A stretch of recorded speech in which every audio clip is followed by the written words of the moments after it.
যে কোটার জন্য যুদ্ধ হলো, যে কোটার জন্য এত মানুষ প্রাণ দিল, এত মানুষ পঙ্গুত্ব বরণ করলো, একটি সরকারের পতন হলো। তারপরও মেডিকেল ভর্তি পরীক্ষার মাধ্যমে সেই কোটা আবার ফিরে এলো। আবার কোটা বিরোধী আন্দোলন হলো, আবার স্লোগানে উত্তাল হয়ে উঠল কেন্দ্রীয় শহীদ মিনার এবং শহীদ নূর হোসেন চত্বর। রাজপথে আবার স্লোগান উঠল কোটা না মেধা। অবশেষে হয়তো মেধারই আবার জয় হলো। কিন্তু এত মানুষের জীবন গেল, এত যুদ্ধ হলো, এত কিছু ঘটলো দেশে, তারপরও কেন মেডিকেল ভর্তি পরীক্ষায় আবার কোটা ফিরে আসলো? ডাক্তার যারা হবেন তাদের আবার কোটা কিসের? যারা মেধাবী হবেন তারাই তো দেশের মানুষের চিকিৎসা করবেন। চিকিৎসা পেশায় যদি কেউ কোটার মাধ্যমে চান্স পায় বা ভর্তির সুযোগ পায়, তাহলে তিনি কি কোটায় কোনো রোগীদের চিকিৎসা করবেন?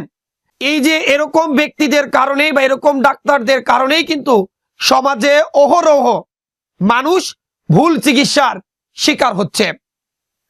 আজ সারাদিন কয়েকটি সংবাদ আমরা দেখেছি, কোটায় যে নাম্বার পেয়ে ভর্তির সুযোগ পাচ্ছিলেন তার থেকে অনেক বেশি নাম্বার পেয়েও মেধাবীরা ভর্তির সুযোগ পাচ্ছিলেন।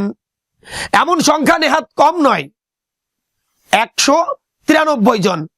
অবশেষে এই ভর্তি পরীক্ষা যারা নিচ্ছিলেন মেডিকেলের, তাদের সুবুদ্ধির উদয় হয়েছে এবং তারা একটি প্রজ্ঞাপন জারি করেছেন যে আগামী 29শে জানুয়ারি পর্যন্ত এই 193 জন যারা মেধায় ভর্তির সুযোগ না পেয়ে কোটায় সুযোগ পেয়েছিলেন, তাদের ভর্তি কার্যক্রম স্থগিত থাকবে। আমি যদি সেই তথ্যটি আপনাদেরকে একটু জানাতে চাই, সোমবার 20শে জানুয়ারি বিকালে এমন সিদ্ধান্তের কথা জানিয়েছেন স্বাস্থ্য মন্ত্রণালয়। স্বাস্থ্য শিক্ষা অধিদপ্তর জানিয়েছেন 29শে জানুয়ারির মধ্যে মুক্তিযোদ্ধা কোটায় পাশ করা শিক্ষার্থীদের কাগজপত্র যাচাই বাছাই করা হবে। সেজন্য তাদের কাগজপত্র অনলাইনে চাওয়া হয়েছে। এরপর নেওয়া হবে সাক্ষাৎকার, এরপর প্রকাশ করা হবে চূড়ান্ত ফলাফল। 2024-25 শিক্ষাবর্ষে এমবিবিএস ভর্তি পরীক্ষায় আসন আছে 5380টি। এর মধ্যে মুক্তিযোদ্ধা কোটায় বরাদ্দ আছে 269 আসন। তবে 40 নম্বর পেয়ে পাশ করেছে 193 জন। একটু হিসাব করে দেখুন, যেখানে মেধাবীরা প্রায় 70, 72, 77, 76 পেয়েও মেডিকেলে ভর্তি পরীক্ষায় সুযোগ পাচ্ছে না, সেখানে 40, 42, 45 তার কাছাকাছি নাম্বার পেয়ে 193 জন কিন্তু এই মেডিকেল ভর্তি পরীক্ষায় পাশ করেছেন। তারাও নাকি ডাক্তার হবেন। এটা কোনো অপরাধ নয়, কিন্তু একজন মেধাবীকে বাদ দিয়ে তার থেকে প্রায় 30 নাম্বার কম পাওয়া কোনো ব্যক্তিকে বিশেষ সুবিধা দিয়ে ডাক্তার বানানো, এটা একটা রাষ্ট্রের কাছে কখনোই ভালো হতে পারে না।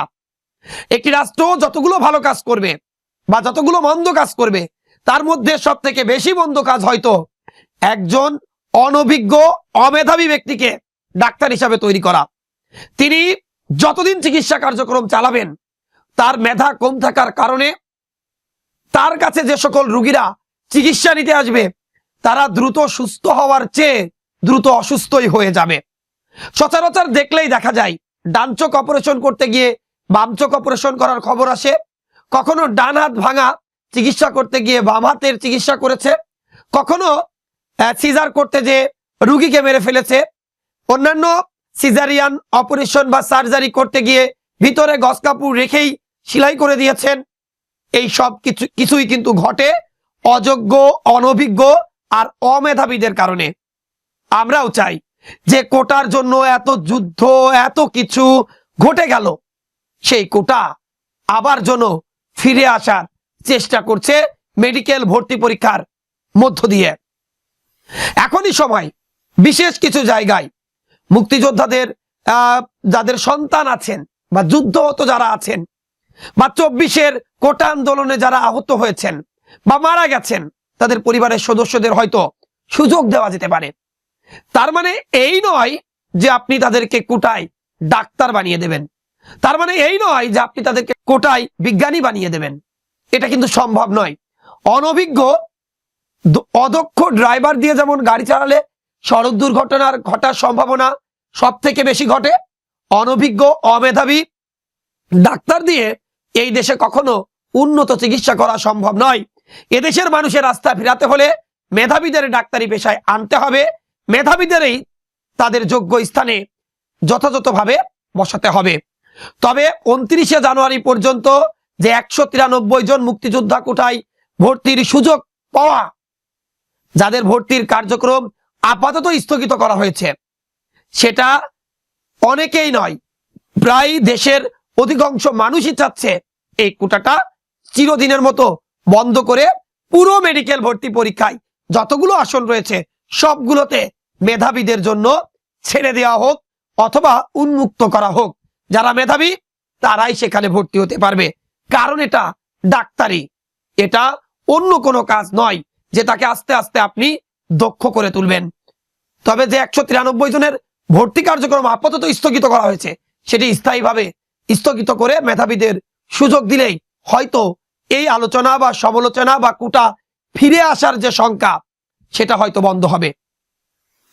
Desk report, eagle TV news.